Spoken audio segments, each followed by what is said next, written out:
প্রধানমন্ত্রী করতে আমি হচ্ছে নাম বলেন আপনি এগুলো লিখছেন না এই যে এখানে হচ্ছে বেগুনের চারা রোপণের একটি সমীক্ষা দেখানো হয়েছে। ক্রয়কৃত বীজ বা চারার পরিমাণ হচ্ছে 600 চারা বিশ্বস্ত জমিতে।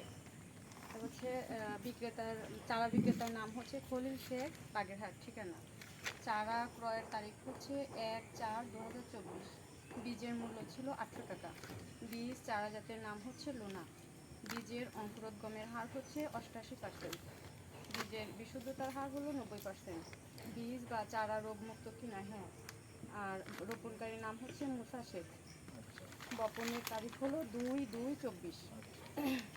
বপনের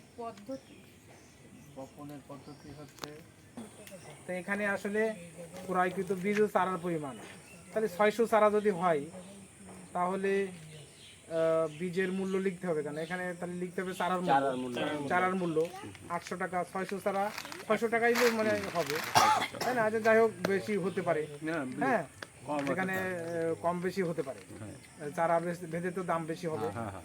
আর তারপরে আপনারা যে বপন পদ্ধতি বলছেন, ঠিক আছে, বপন ও রোপণ দূরত্ব সহ, যে আপনি একটা গাছ থেকে আর একটা গাছের দূরত্ব কতটুকু দেবেন, আর একটা লাইন থেকে আর একটা লাইনের দূরত্ব কতটুকু, 36 ইঞ্চি বাই 36 ইঞ্চি, ঠিক আছে। তার মানে 3 ফুট বাই 3 ফুট। আপনারা 2.5 ফুট আমরা দিতে পারি, 2.5 ফুট বা 2.5 ফুট দিলে ভালো হবে, ঠিক আছে। তার মানে আমরা যদি 2 হাত দেই তাহলে 36 ইঞ্চি হবে, 2 হাত দিয়ে ওই জায়গা তাহলে হ্যাঁ, সেজন্য আপনারা একটা কাঠি করে নেবেন, ঠিক আছে। যে 30 ইঞ্চিতে একটা ছোট বা বাঁশের কাঠি করে নেবেন, কাঠি করে নিয়ে এরকম করে দেবেন, এই জায়গায় একটা পুঁতলেন, কাঠি দিলেন, আর হাজারে পুঁতলেন, তারপর এখান থেকে এখানে দ্রুত মানে এখানে থেকে এখানে দ্রুত একটু বেশি দিলেন, 3 ফুট দিলেন, সেখানে একটা লাইন থেকে লাইনে করে নিলেন, যে এইভাবে কিন্তু আপনি একটা বলবেন।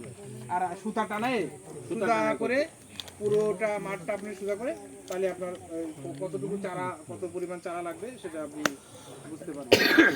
তারপরে বীজের পরিমাণ বা হার, এখানে ধরো বীজের পরিমাণ না, আমরা 5 গ্রাম বীজ, মানে এখানে তো চারা মানে আপনি চারা কিনে লাগাচ্ছেন, অথবা আপনি যদি বীজতলাও কিন্তু করতে পারেন, ঠিক আছে। বীজতলা তৈরি করতে বীজ কিনে এরকম মানে আপনি মানে 100 গ্রাম বীজ কিনে সুন্দর করে কিন্তু এরকম একজন দুইজন মিলে আপনারা পরিচর্যা করে করলেন, সেই চারাটা আপনারা সবাই কিন্তু ব্যবহার করতে পারেন। বীজ কিনে একসাথে বীজ কিনে, যে 100 গ্রাম বীজ কিনলে কিন্তু অনেক বেগুনের চারা হবে, অনেক চারা হবে। 50 গ্রাম কিনলেই কিন্তু আপনার অনেক, মানে 10 গ্রাম কিনলেই 1 বিঘা হয়ে যায়, তাই না? তাহলে আপনি 50 গ্রাম চারা কিনলে এখানে সবাই যাতে এটা ব্যবহার করতে পারে সেটা করতে হবে। তো সেইভাবে। আর বেগুনের বিষয় তো আমরা জানি যে বেগুনে আসলে অনেক পোকামাকড় রোগ বালাই লাগে, ঠিক আছে। তাহলে বেগুন প্রথমে আমাদের লাগানোর সময় আমাদের কি করতে হবে, মাটিটা শোধন করে নিতে হবে। আমাদের প্রতি বিঘা জমিতে 3 কেজি করতে হবে, 3 কেজি ব্লিচিং পাউডার মাটি প্রথমে চাষ দিয়ে 3 কেজি ব্লিচিং পাউডার দিয়ে মাটির সাথে মিশিয়ে দিতে হবে। তারপরে ওটা রোদ করে ভালো করে রোদ দিতে হবে, রোদ পেতে হবে। প্রয়োজনে ওইটা ব্লিচিং পাউডার দিয়ে মাটিটা এরকম খুব পাতলা পলিথিনতে ঘিরে রাখতে হবে, তাহলে মাটি শোধন হয়ে যাবে।